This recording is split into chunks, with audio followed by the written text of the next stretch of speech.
আরে বেটা, জামাত ইসলাম ফেল করেছে না পাশ করেছে এটা দিয়ে আমার কোনো লাভও হবে না, আমার ব্যক্তিগত কোনো লসও হবে না। এই দেশের ক্ষতি হয়েছে। চোর, বাটপার, দুর্নীতিবাজ এরা যদি দেশ চালায় সেই দেশ কোনোদিন ভালো চলবে না। অনেকেই বলেন যে ভাই আপনি সরাসরি কেন বিএনপির বিরুদ্ধে হঠাৎ করে গেলেন, আপনি তো বিএনপির লোকই ছিলেন। ভাই আমি আওয়ামী লীগের সময় আপনাদেরকে একটা জিনিস বলেছি, আমার কিন্তু ভাই দুর্নীতি নিয়ে কোনো সমস্যা না। এই যে বিএনপিতে দেখেন না, আপনারা লিখে দিলাম যারা অনেক মজা টজা করছেন না, অনেক খুব ভাবসাব নিচ্ছেন, এমপি হয়েছেন। এবারটা এমপি হওয়ার উদ্দেশ্যটা কী রে তোর? তুই চুরি করার জন্য, জাস্ট চুরি করার জন্য এমপি হয়েছিস। উপর শ্রেণীর এই চোর তোর সন্তান একটা এমপি, চোখ বন্ধ করে বলে দিবেন বিএনপি কিংবা আওয়ামী লীগের, চোখ বন্ধ করে বলে দিবেন ও যদি এমপির ছেলে হয় ও চোর। ওর পেটের মধ্যে পাড়া মারলে চুরির টাকা বের হবে, চুরির ভাত বের হবে, খাবার বের হবে। ও যে গাড়ি চড়ে সেটা চুরির টাকার, এই বাংলাদেশের জনগণের চুরির টাকার ইয়ে। ওর বাপ এত টাকা বেতন পায় না যে ছেলেরে অস্ট্রেলিয়া, ইউকে, ইউএসএ সেখানে নিয়ে পড়াশোনা করে। সব এমপিদের ছেলেমেয়েরা বিদেশে পড়াশোনা করে, সবার, একজনও বাদ নাই। কিছু হইলেই তারা বিদেশে টাকা পয়সা কেমনে পাঠাবে, পোলাপানির কেমনে বিদেশ পাঠাবে, আর পাতলা পায়খানা, হাঁচি কাশি যাই হোক, তারা সিঙ্গাপুর, থাইল্যান্ডে গিয়ে ট্রিটমেন্ট নেবে। এটা কমন জিনিস। টাকাটা কোত্থেকে আসে? তোরা চোর, বাংলাদেশে এই চুরি করে তারপরে রাজনীতি করে। কিন্তু এটা নিয়ে কিছু বলতাম না, কারণ চুরি করে আপনি যদি নাকি এখন থামাইতে যান, এটা থামাইতে পারবেন না। বা এটা একদম ইস্টাবলিশ হয়ে গিয়েছে যে এরা চুরি করবেই, এটা এইভাবেই চলবে। কালকে একজনকে আমি বলছিলাম যে কোনো এক পুলিশ অফিসারের আপনার সাথে কথা হচ্ছিল, আমি তার বললাম যে ভাই তোমার সাথে কথা বলার সময় ভাবি আবার পাশে থেকে বলছে যে ভাই কী অবস্থা, সেই মাঝে মধ্যে কথা টথা হয়। তা আমি ভাবি সালাম, এই ভাই তো ভোটটা দিবে না, দাঁড়িপাল্লায় আপনি কিন্তু দিবেন। তো উনি এই বলল, ওনার হাজব্যান্ড আমার আবার বলল যে কয় ভাই আমরা দাঁড়িপাল্লায় ভোট দিতে পারবো না, এটা আমাদের এই উপরের একটা হয়েছে, সিদ্ধান্ত হয়েছে যে আমরা এই দাঁড়িপাল্লায় ভোট দিব না, ধানের শীষ। আমি বললাম ভাই কেন এটা এত হইলেন? কয় না ভাই আমরা এটা যদি তার দাঁড়িপাল্লা যদি আসে তাইলে আমাদের সমস্যা হবে। মানে বুঝছেন তো, ওই ঘুষ খাবে, ওইটা ও একদম এই মাইন্ডের ভিতরে, মাথার ভিতরে ঢুকিয়ে রেখেছে যে ও ঘুষ খাইয়েই মরবে, ওর ঘুষ দিয়েই চলতে হবে, ও সৎ হবে, এই চিন্তা ভাবনা ওর মাথার ভেতরে নাই। এর নাকি তার আরও ঊর্ধ্বতন কিছু অফিসার সহ নাকি তারা এই করেছে, না জামাত ইসলামরা আসতে দেওয়া যাবে না। এই হয়েছে গিয়া মানে বাংলাদেশের অবস্থা।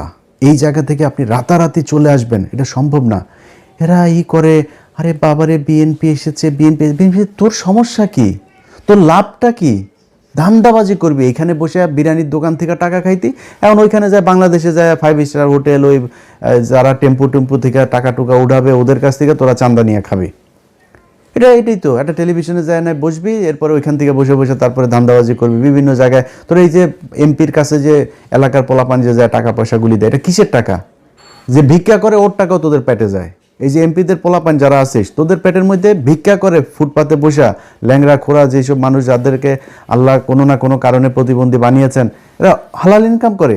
ভিক্ষা হালাল, কিন্তু খুব নিম্নমানের হালাল, কিন্তু হালাল, এটা হারাম না। সেই মানুষের টাকা তোদের পেটে আছে, কারণ ওই যে ভিক্ষা করে না ওরা কিন্তু চাঁদা দেয়, চাঁদা না দিয়ে কেউ বসতে পারে না।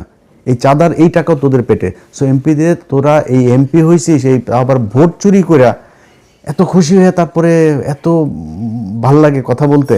আরে বাবারে বাবা, মনে হয় বিরাট একটা ব্যাপার, বা কি ভাই কি হইলো, আরে বাবা বিশাল ব্যাপার।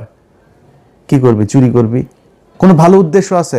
একজন এমপি বল আমার, বিএনপির একজন এমপি আছে যার কিনা উদ্দেশ্য আছে আসলে দেশের এই করা, দেশের সেটা মারা। এরা এই যে কথা বলে দেশের মানুষের জন্য কিছু, আল্লাহর পর সালারা, তুই মানুষের জন্য যদি কিছু করতে চাইতি তো সম্পত্তি কমে? কোনো এমপির সম্পত্তি কমে জীবনে কোনো দিন? ওই এমপি হইলে ওর যদি 5 কোটির মালিক হয়, পরের বছর এই হলফনামার মধ্যে যাই করে। এই হইল গিয়ে অবস্থা। এই হলফনামাটা নিয়েও এই ইউনূসের সরকার এই শয়তানি করেছে। আওয়ামী লীগের সময় হলফনামাগুলো অনলাইনে দেখা যাইত, কয়েকদিন আগে এই নির্বাচন কমিশন আসার পরে হলফনামাগুলো সব বন্ধ করে দিয়েছে। বন্ধ করেছে কেন জানেন?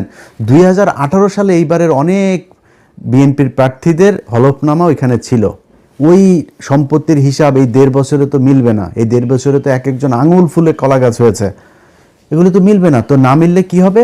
না মিললে তাইলে দেখে ফেলবে, বুঝে ফেলবে, ইচ্ছা করে খুব উদ্দেশ্য প্রণোদিতভাবে সেই ইয়েটা ওইখান থেকে সরানো হয়েছে, হলফনামাটা।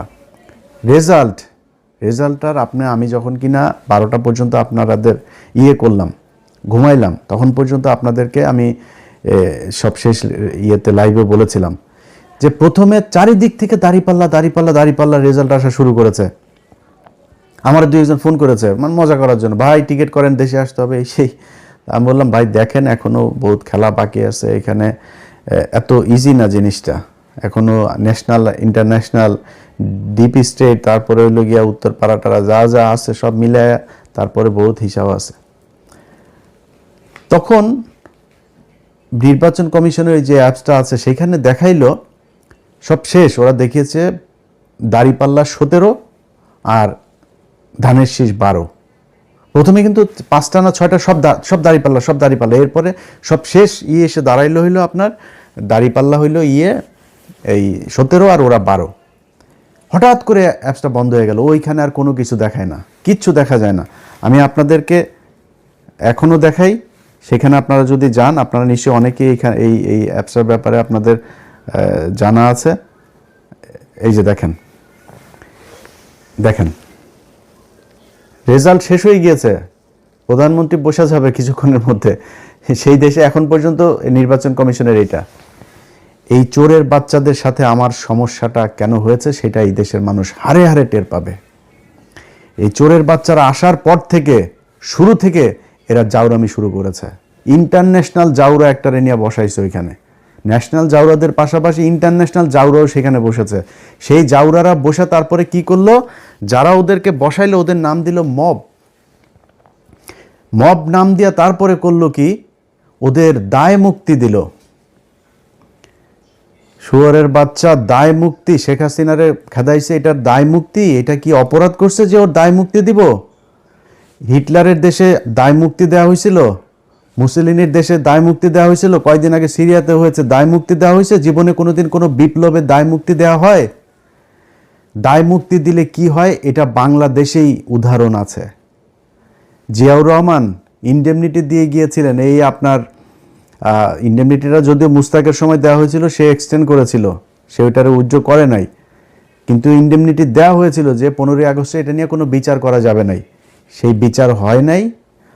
আজকে যে দায় মুক্তি দেওয়া হয়েছে, এই দায় মুক্তি দিয়ে ইউনূস প্রমাণ করে গিয়েছে যে এরা অপরাধ করেছে, এই অপরাধের বিচার করা যাবে না।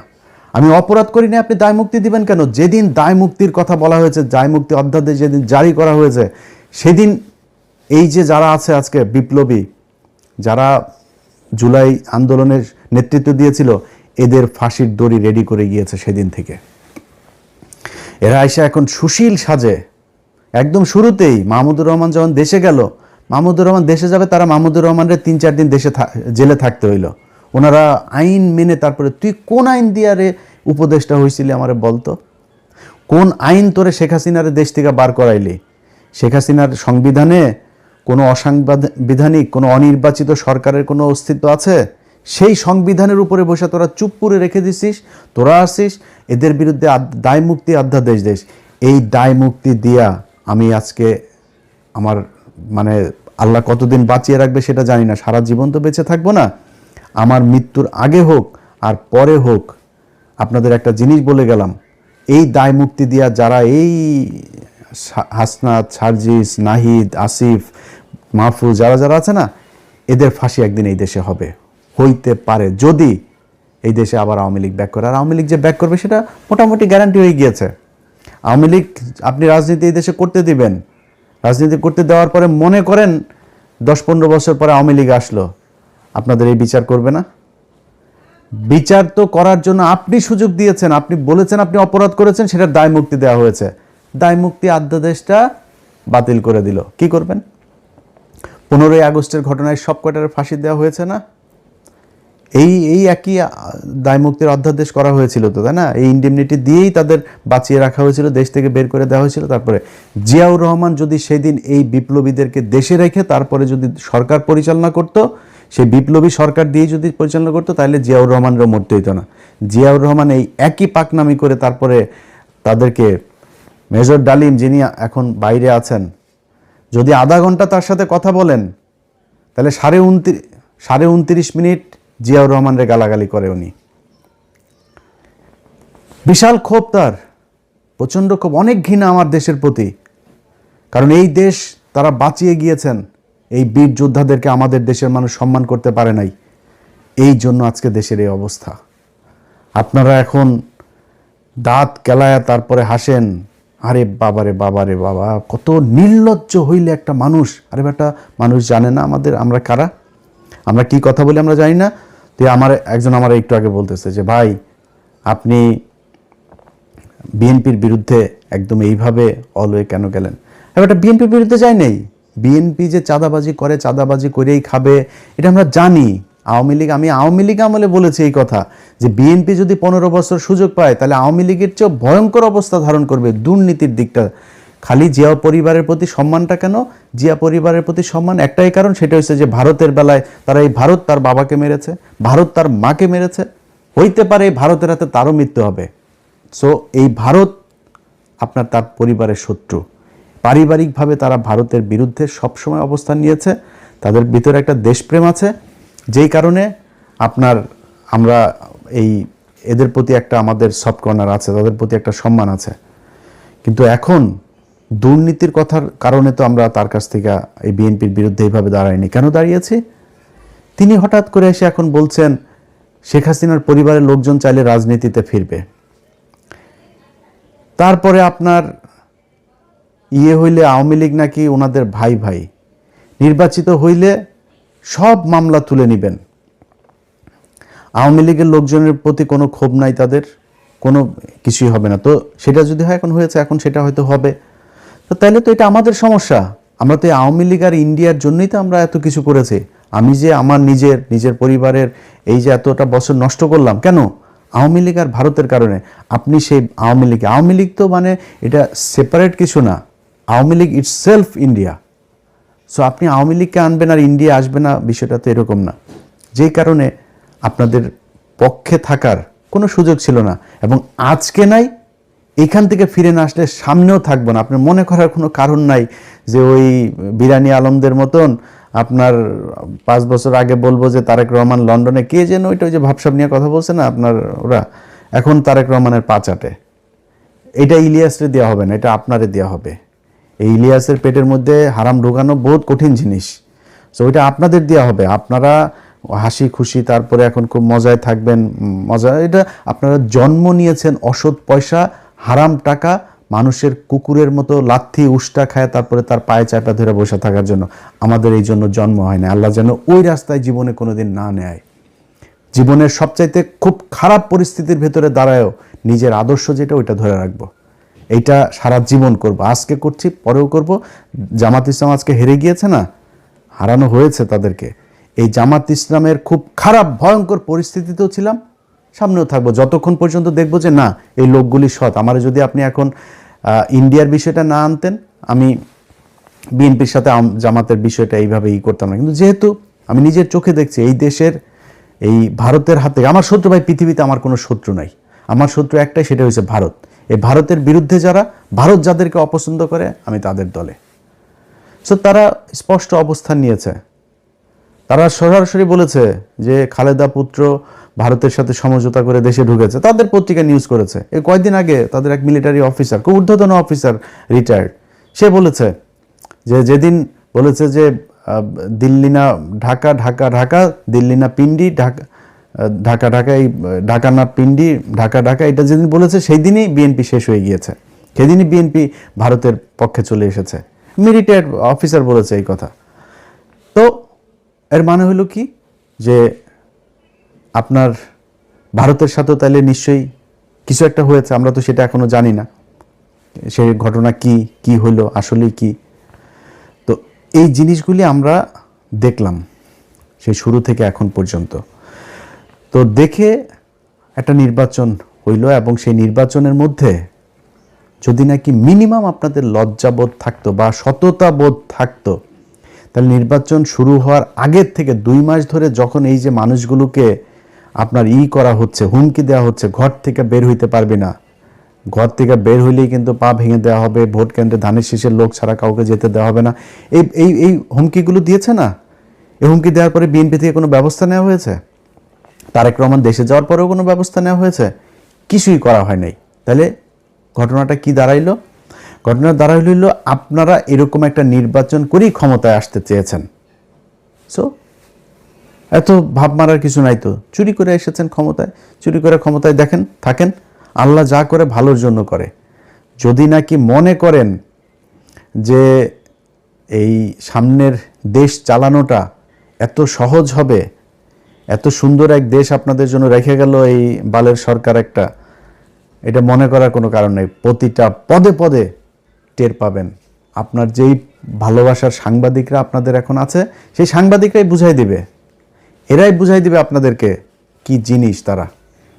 তারা সেই হাসিনার পাঁচাটা কুকুরগুলো এখন ওইখানে বসে আছে, তারা এখন আপনাদের খুব বিপদে পড়ে তারপরে পাটা চাটছে। কয়দিন পরে পা দুইটা ধাপ করে সরাই দেওয়ার পরে বিচিতে ধরে টান দিবে। বলে গেলাম এটা। তো এই হচ্ছে নির্বাচনের সার্বিক অবস্থা। আপনাদের যদি আমি চ্যানেল 24-এর ইয়েটা দেখাই, আপনারা দেখেছেন গণমাধ্যমের আজকের ভূমিকা। তারা প্রথম অবস্থায়, আমি সব শেষ ইয়েটা যখন করলাম, লাইভটা যখন করলাম, ধরে নেয়া তখন বাজে কয়টা, বাংলাদেশ সময় দুপুর 12টা বাজে। ওই সময়টাতে দেখেন তারা কি করলো, নিউজ করছে শুধু বিএনপির, শুধু বিএনপির। আরে আমার তো মানে মূল ছিল যে খবরটা জানা, যে চুয়াডাঙ্গার অবস্থাটা কি, যে চুয়াডাঙ্গায় কতজন এই শরীফের বিরুদ্ধে যে দাঁড়িয়েছে মাসুদ পারভেজ রাসেল, তার কি অবস্থা। ওনার আবার ওইখানে আমার কিছু সম্পৃক্ততা আছে, যে কারণে আমার এটা নিয়ে খুব আগ্রহ ছিল। রাত 12টার ভেতরে উনি রেজাল্ট পেয়েছেন। মানে এই রেজাল্ট পাওয়ার পরে সেই মাসুদ পারভেজ রাসেলের নিউজ হয়েছে হলো চ্যানেল 24-এ এখন থেকে 2 ঘন্টা আগে। তারপরে ওইখানে ছাড়াও গত 3 ঘন্টার মধ্যে আপনি যদি নাকি রেজাল্টগুলো দেখেন এখন বেশিরভাগ জামাত যাচ্ছে।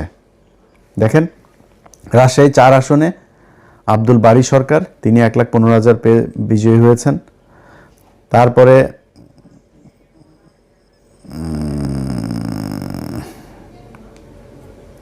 তারপরে ধরেন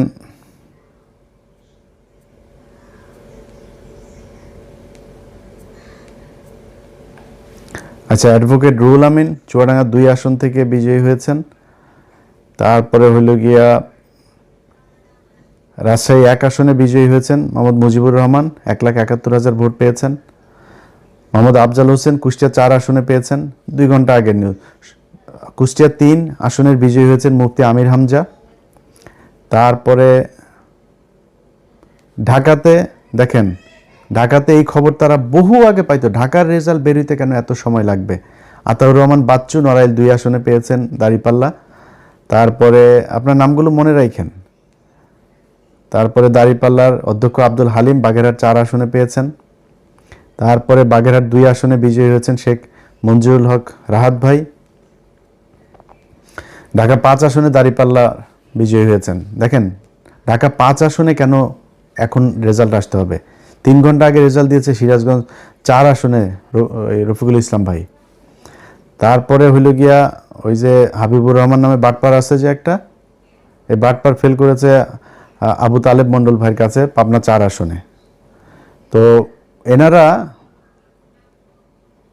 এই খবরগুলো এখন দিচ্ছে। আপনাদের মনে আছে শুরুতে যখন তারা বিএনপির খবরগুলো সব দিচ্ছে, আমি আমার সব শেষ লাইভ যেটা করলাম, আমি আমার লাইভে এই নামগুলো বলে গিয়েছি না? এই যে রাহাত ভাইয়ের নাম বলে গিয়েছি না? এই যে চুয়াডাঙ্গা 2টা আসন, এই যে মুফতি আমির হামজা সহ কুষ্টিয়া 3টা আসনের কথা, বাগেরহাট আসনের কথা, এগুলো বলে গিয়েছি না? সেই রেজাল্ট এখন আসছে। কেন আসছে? এখন কেন আসছে? এখন ওনাদের যেই মানে লিমিট যেটা ছিল সেই লিমিট পূরণ হয়ে গিয়েছে। টার্গেট পূরণ হয়ে যাওয়ার পরে এখন গড়পড়তা এখন যা এখন যে যেমনি লবিং টবিং করে যার মতো করে পাচ্ছে সেটা নিচ্ছে। তো এখন আবার একদম না দিয়ে তো আর পারা যায় না। যে জায়গায় পারেই না, ওই পোলিং এজেন্ট যারা ছিল তারা কোনোভাবেই নাসর বান্দা হয়ে তারপরে দেখছে যে এটা ঝামেলা করা যাবে না, ওই জায়গাগুলোতে এখন আসন দিয়ে, আর এখন তো আসন এই কটা আসন তো দিতে হবেই, 2/3 হয়ে গিয়েছে, আর কি দরকার। এইভাবে নির্বাচনটাতে করা হয়েছে। তো এরপরে এখন সারা দেশের মানুষের ধরেন একটা ক্ষোভের জায়গা আছে। যেমন আমি নিজে ঢাকা শহরের অনেক জায়গায় অনেক অনিয়ম, সারাদিন বহু অনিয়ম হয়েছে, অনেক জায়গায় এজেন্টকে থাকতে দেওয়া হয়নি, অনেক জেলাতে পুরো মানে সব কেন্দ্র দখল করে তারা করেছে, কোনো টেলিভিশন পত্রিকা সেগুলো নিউজ করেনি। কিন্তু জামাত ইসলামও দলগতভাবে সেটার কোনো প্রতিবাদ সেরকম শক্তভাবে করে নাই এবং সেটাকে পাত্তাও দেয়নি। তা আমি মনে করেছি হয়তো জামাত ইসলাম যেহেতু তাদের তো নিশ্চয়ই লোকজন আছে, তারা নিশ্চয়ই ওই হিসাব রাখছে যে কোথায় কি হচ্ছে, যতটুকু সহনশীলভাবে তারা সেটা করছে।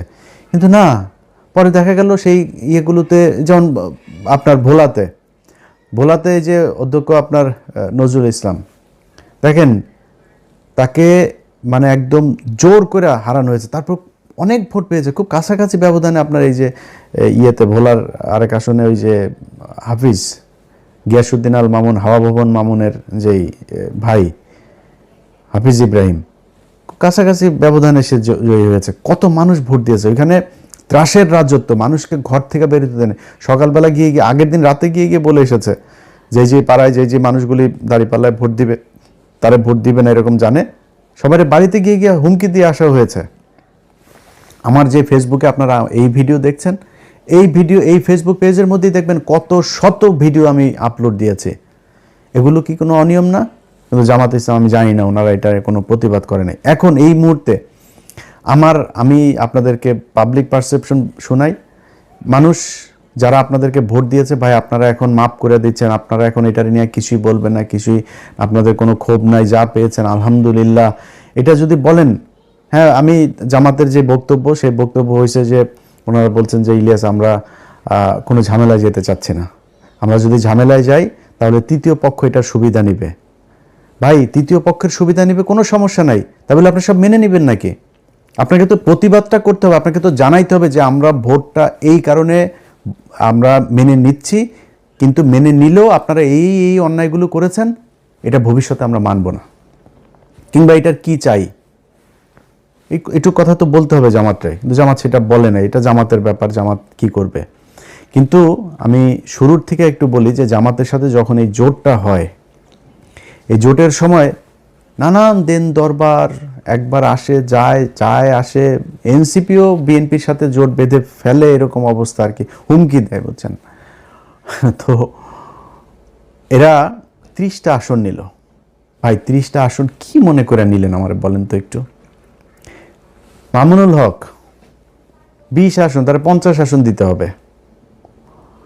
তারপরে গ্রেড প্রার্থী ওই যে রেজু ফজু চরমনার এই মাতালটা 150 আসন চেয়েছে, মানে ওনারে 150 দিতে হবে। জামাতের নেতৃত্বের জোটে জামাত 100 আসনে করবে, আর অন্যান্য যারা জোটের সঙ্গী আছে তাদেরকে বাকি 50টা। কি শিয়ালের ভাগ বুঝতে পারছেন? তাদের গ্রেডের 143টা প্রার্থী, সে গ্রেডের প্রার্থীর কই চাচা? আপনি নিজে 2 আসনে দাঁড়িয়েছেন, ভাবটা দেখেন তার। ধরেন দলের প্রধান আছে না, যেমন খালেদা জিয়া, শেখ হাসিনা, ওনারা যেমন দাঁড়াইতো, তারেক রহমানও 2 আসনে দাঁড়িয়েছেন। তো এই দলের প্রধান হইলে আবার 3টা 4টা, আমি জানি না এটা কেন করে, তো 3টা 4টা 5টা আসনে এরকম দাঁড়ায়, এটা আমাদের দেশের বোধহয় রেওয়াজ এরকম। তো উনি ওই ভাবটা ধরতে গেছে, উনি একা 2 আসনে দাঁড়িয়েছেন। ওরে বাবা রে বাবা, 2 আসনে দাঁড়িয়ে 2 আসনে উনি হেরে গিয়েছেন। কত বড় গ্রেডের ক্যান্ডিডেট আপনি, দলের প্রধান, আপনি বুঝেন? একটাও পায় নাই। বলছিলাম না, আরো অনেকদিন আগে বলছিলাম না, এই 2টার একটাও পাশ করবে না, একটাও পাশ করে নাই। 143 আসন কই? চাপ দিয়া জামাতের কাছ থেকে নিতে হবে। এই একই চাপ দিয়া যখন চরমনায় চলে গেল, মামুনুল হক হুজুর সেই চাপটা দিয়া এই সুযোগটা কাজে লাগায় কতগুলি আসন নিয়ে নিল। ভাই আপনার সবগুলি আসনে এই যে এনসিপির পোলাপানগুলো, তাদের একটারও টাকা পয়সা নাই, তো এদের জামাতের টাকা পয়সা দিয়া তারপরে বিভিন্ন মানুষজন তাদের সাহায্য সহযোগিতা করে তারপরে তাদের নির্বাচনের খরচটা যোগাইল। তা আপনার তো নাই, আপনি 30টা নিলেন কেন? এদের অনেকেই আছে যারা টাকার অভাবে অনেক সমস্যায় পড়তে হয়েছে। তা আমি নিজে যতটুকু পেরেছি এরে ওরে না তারে বলে টোলে এরকম আমি নিজে থেকেও বলেছি অনেককে, এটা হয়ে যায়। তারপরে জামাত ইসলাম তো তাদের সহায়তা করেছেই। তো এইভাবে তো আপনি 30 আসন নিলেন কেন? এই যে চুয়াডাঙ্গা 1 আসনে, এটা আমার ইস্যু।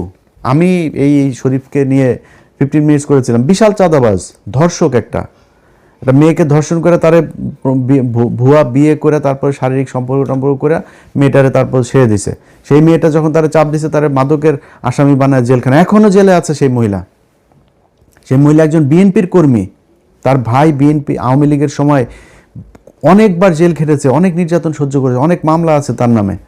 সেই ছেলেটার বোনটাকে আপনার, ওর বোনটাও জামাত এই বিএনপি করতো, একই সাথে রাজনীতি করতো, গান গায় মহিলা। সেই গানের শিল্পীটাকে আপনার জেলখানায় নিয়ে রেখে দিয়ে এখনও সে জেলে।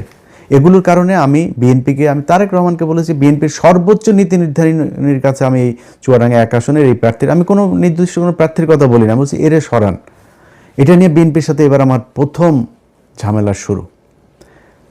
5 দিন পরে তারে মনোনয়ন দিয়েছেন। এত ঘাটতারামো করা তো ভাই ভালো না, তাই না? তার মান দিয়া তারপরে কি করেছেন এখন দেখেন অবস্থা। এখানে জামাত ইসলাম চেয়েছিল মোল্লা ফারুক নামে এক ছেলের দিতে। এর না আছে এলাকায় কোনো প্রভাব, না আছে কোনো ভোট, না আছে পরিচিতি, কিছু নেই, ঢাকায় থাকে। সে যায় আক্তারের বন্ধু, এই জন্য তারা জামাত ইসলাম দিবে। আমি জামাত ইসলাম বলছি যে ভাই এটা দিতে হবে, এটা আমার আসন, আমারে দিতে হবে, এটা আমি চাইলাম।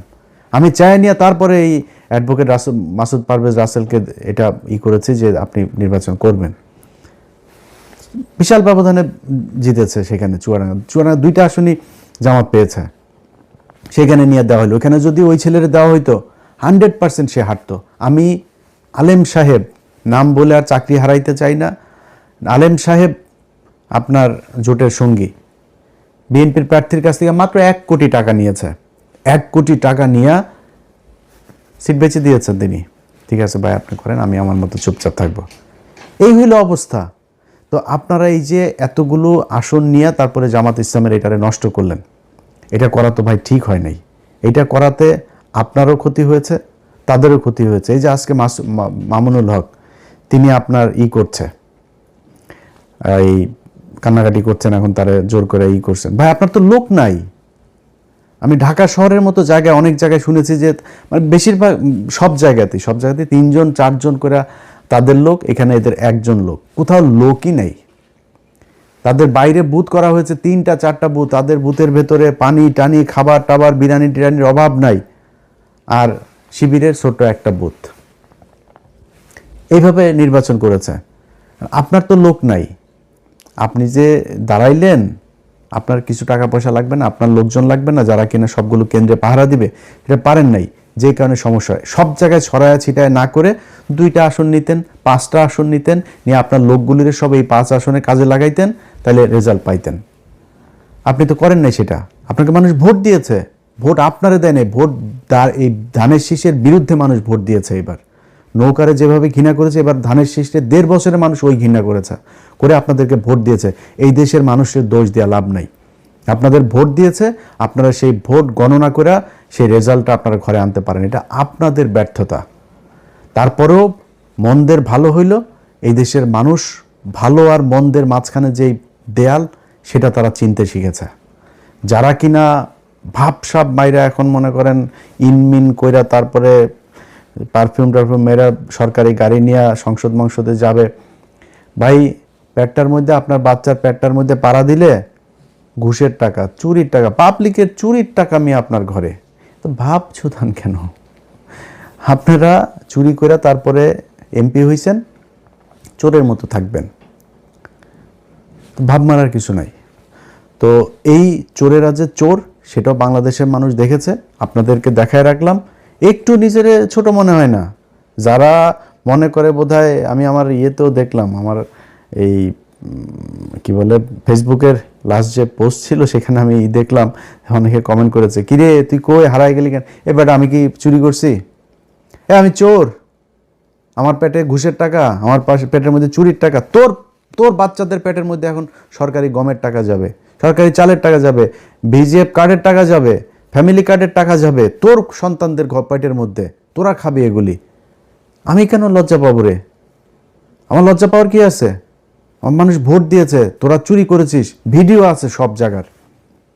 মনে করেন যে আপনারা এখন ওনারা বলতে পারে যে ভাই সব জায়গাতে হয় নাই, সব জায়গাতে হয় না, এটা আপনারা বললো আগে প্রতিটা আসনে হয়েছে, ইচ অ্যান্ড এভরি কনস্টিটিউয়েন্সি, কিন্তু যেটা হয়েছে কোনো জায়গায় কম হয়েছে বেশি হয়েছে। এখন আপনি মনে করেন যেই জায়গাগুলোতে আপনারা করলেন দেখলেন, আপনার দল থেকে বলা হয়েছে যে এই জায়গায় আমরা চুরি করে জিতছি ভাই, এই জায়গায় চুরিটা একটু বেশি হয়ে গেছে, আরবার নির্বাচন করব, বলছেন নাকি এখন পর্যন্ত? এই যে 2-3 মাস ধরে আপনার হুমকি দেওয়া হচ্ছে ভোট কেন্দ্রে যাইতে দিবে না, ভোট কেন্দ্রে গেলে হাত পা গুঁড়া করে দিবে, তাদের বলা হয়েছে নাকি এই তোমার এই দিব না, নির্বাচন করতে দিব না? এই চুয়াডাঙ্গার কালকের দিনের ঘটনা, ভোট চলাকালীন সময় আমার পেজে যায়েন ভাই, সব আছে এখানে। চুয়াডাঙ্গার প্রার্থীর ভাই শরীফুজ্জামান শরীফের ভাই টরিক, সে এক ভোটারে বলছে কয় তোরা ভোট টোট দিতে যাবি না, ভোট দিতে যাইতে দেবে না, কয় তোরা দাঁড়িপাল্লায় ভোট দিবি জানি, তোরা ভোট দিয়ে যাবে না। আর শোন, ভোট দিতে যেও লাভ নেই, কারণ হচ্ছে গিয়ে ওই যে দাঁড়িপাল্লায় ভোট দিলেও ওইটা ধানের শেষে কিন্তু পাশ করবে। দেখেন আমার পেজের মধ্যে যায় দেখেন, গেলে এখানে পাবেন, সব কিছু আছে ওই জায়গায়। এটা হয়েছে, এইভাবেই নির্বাচনটা হয়েছে। তা আমরা লজ্জা পাবো কেন রে? তোরা চুরি করছিস, চোর, এমনিতে কয়দিন পরে চুরি করবি, ভোটে আসছিসও চুরি করে। হাসিনা ঠিক যেমনি চুরি করতো তোরা ওইভাবেই চুরি করছিস। তো তোদের সাথে আর হাসিনার সাথে পার্থক্য কি? তোরা না কয়দিন আগে বলতে যে ভোটের অধিকার ফিরায় দিব, তো এইটার নাম ভোটের অধিকার ফিরায় দেওয়া? যে হাসিনা যেমনি চুরি করতো সেমনি যদি করিস, দেশটারে চালা। আমরা চাই, আল্লাহর কাছে দোয়া করি, একমাত্র যারে কিছু বলি নাই এখনো পর্যন্ত, সেটা হলো তারেক রহমান। তারেক রহমানের প্রতি আমাদের 2 দিন আগের ভিডিওতেও বলেছি যে ওনার প্রতি একটা প্রত্যাশা এই দেশের মানুষের এখনো আছে। উনি দেশ কেমন চালাবেন আমরা জানি না, আশা করি উনি ভালো কিছু করবেন, অন্তত ভারতের ওই ফাঁদ থেকে তিনি বের হয়ে আসবেন। দুর্নীতি তারেক রহমান আপনি নিজে চাইলেও ঠেকাইতে পারবেন, ওইটা আপনার সম্ভব না, কারণ আপনার দলের মোটামুটি সবই চোর, আপনি ওইটা ঠেকাইতে পারবেন, ওইটার সমস্যা নেই, ওইটা আমরা মাইন্ড করি না। আপনি করবেন, ভারতের বিষয়টা একটু মাথায় রাখেন, এইটা আপনার কাছে অনুরোধ থাকলো, তাইলে আপনার বিরুদ্ধে কখনোই কিছু বলবো না। তো ওনাদের এই জায়গাগুলোর বিষয় নিয়ে আমাদের অনেক ছিল, চুরি টুরির এই টিস্যুগুলো নিয়ে, যেগুলোর কারণেই আমরা আজকে সারাদিনই আপনার নির্বাচনের সারাদিনই আপনাদেরকে সেই জিনিসগুলো দেখিয়েছি। দেখানোর পরে সেটার কোনো প্রতিকার হয়নি, বরং নিয়ে আসা হয়েছে। তো চোরেদের জন্য শুভকামনা থাকলো। আপনারা 12 তারিখের পরে 13 তারিখ থেকে, আজকে সেই 13 তারিখ শুরু হয়েছে, আশা করি আজকে থেকে নিয়মিত আপনারা চাঁদাবাজি করবেন। আপনার পেটের, আপনার সন্তানের পেটে, বউয়ের পেটে, ঘরের সবটার পেটের মধ্যে এই চাঁদাবাজির টাকা থাকুক, এটা আপনাদের দোয়া করি। এটা আপনারা জাতীয় খাবার হিসাবে, আহার হিসাবে নিয়েছেন, খান, ভালো থাকেন। কিন্তু আমরা আমাদের জায়গা থেকে আমরা যেখানে ছিলাম সেখানেই আসি। জামাত ইসলাম যদি পচে গলে গন্ধ হয়ে যায়, তাও এইটুকু জানি যে জামাত ইসলামের কোনো লোকের দিয়া, মানে হইতে পারে একটা জামাত ইসলামের লোক ওই একজনের আপনার পরকিয়া করতে গিয়ে ধরা পড়ে নাই, জামাত ইসলামের লোক খারাপ করতে মানে শয়তানে তারা ধরবে না, এটা করে। কিন্তু একজনের পরকিয়া করতে যায় ওই নেতা জামাত ইসলামের জীবনে আসা কোনোদিন আর কোনো পথ পাবে না। ধান্দাবাজি করবে, চাঁদাবাজি করবে, টেন্ডারের টাকা মেরে খাবে, দলের টাকা মেরে খাবে, সরকারের টাকা মেরে খাবে, জীবনে কোনদিন দলে এসে সে চান্স পাবে না। শিবিরের কোনো ছেলে যা ইপটিজিং করেছে, কোনো মেয়ের সাথে যা, ইসলামী ছাত্রী সংস্থার এক মেয়ের সাথে যা প্রেম করেছে, দুইটাই বহিষ্কার দল থেকে, এটা সম্ভব না। কিন্তু আপনার অন্য দলের ক্ষেত্রে সেটা একদম খুব নর্মালি এই জিনিসগুলো নিয়ে যাওয়া হয়, যেই কারণে তাদের প্রতি একটা ভালোবাসা থাকবে সবসময়। বিশ্বাস করি জামাত ইসলামকে যদি আল্লাহ সুযোগ দেয়, জামাত ইসলাম এই দেশে ক্ষমতায় আসবে, এবং যেদিন ক্ষমতায় আসবে সেদিন এই দেশের চেহারা পাল্টে যাবে।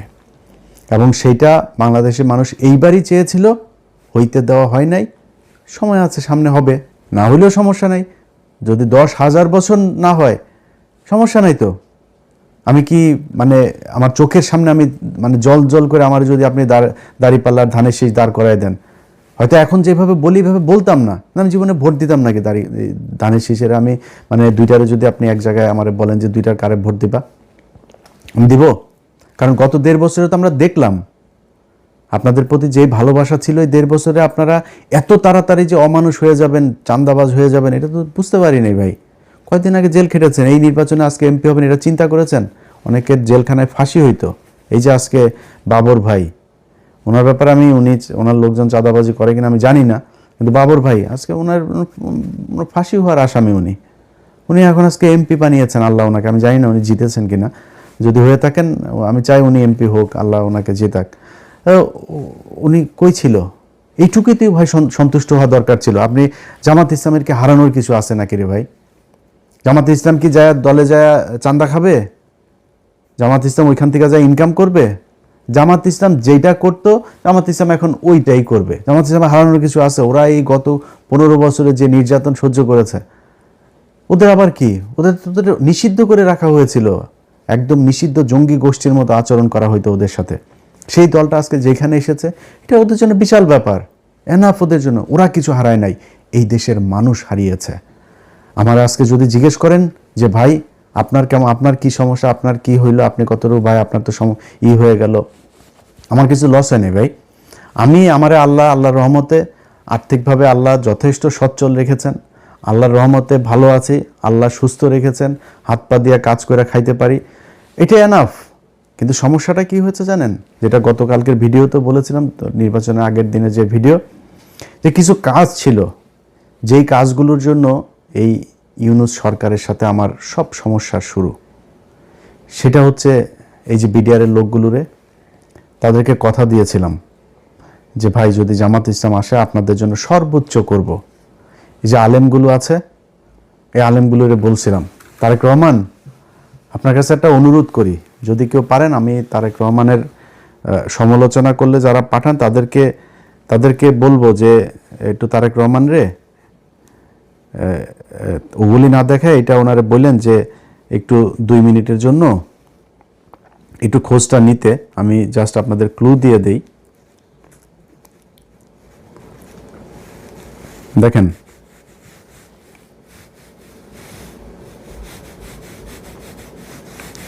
দেখেন এটা আপনাদেরকে আমি দেখাই, আমি জানি না আপনার দেখা যাবে কিনা। আচ্ছা, এই যে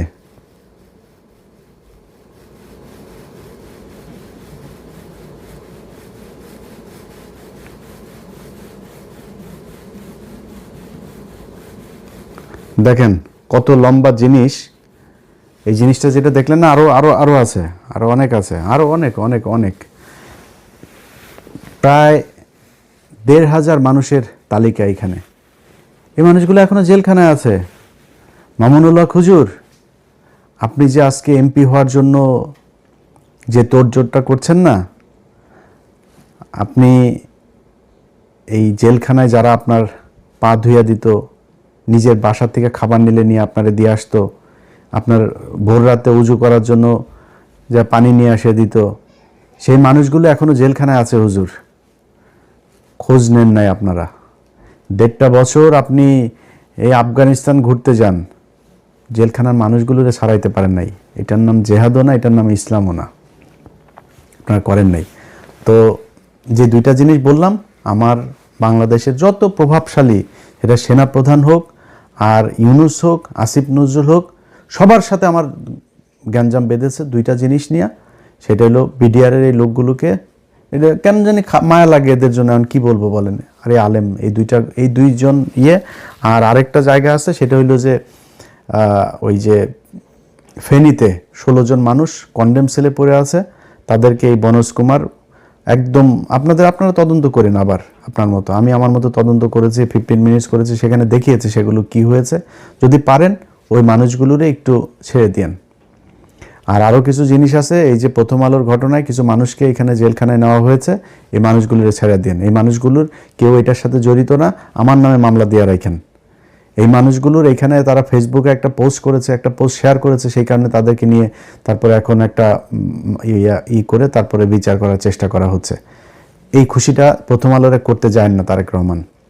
আপনার আজকে যত সাংবাদিকরা আপনার পায়ের নিচে আপনার জিভ দিয়ে তাদের আপনার পা চাটছে, এরা সবাই আপনার বিরুদ্ধে ছিল, সবাই। এখানে এই বাংলাদেশে এমন একজন সাংবাদিক নাই যে সাংবাদিক, আমি সাংবাদিক, খুব ছোট একটা সাংবাদিকের আপনার জন্য এই গত 6 বছরে যতটুকু আমি নিজের ক্ষতি করেছি এটুকু কেউ করে নাই। এই 6 বছর আপনি আজকে আপনারা যেমন কথা বলছি না, এই 6 বছর এমন কথা বলি নাই কোনো দিন। কারণ আপনারে এই 6 বছরে আপনারা যে নির্যাতন সহ্য করেছেন, এই নির্যাতনের এই সময়টাতে আপনি আমার কিছুই করতে পারতেন না। আপনার বিরুদ্ধে কথা বললে কোনোদিন বলি নাই, কোনোদিনও বলে একটা সিঙ্গেল ওয়ার্ড আপনি আমার দেখাইতে পারবেন না। আজকে পরিস্থিতির কারণে কিছু সমালোচনা করি, এগুলো নিলে আপনার ভালো হবে। কারণ হলো যে এই যারা আজকে পাঁচাটে, এই পাঁচাটা বাহিনী 2 দিন পরে রাতারাতি বের হয়ে যাবে। আর আরেকটা অনুরোধ আপনার কাছে করে যাই, জীবনে কোনো দিন আওয়ামী লীগকে নিয়ে আসার চেষ্টা করেন না। আওয়ামী লীগকে যদি নিয়ে আসার চেষ্টা করেন, আপনার দল থাকবে না।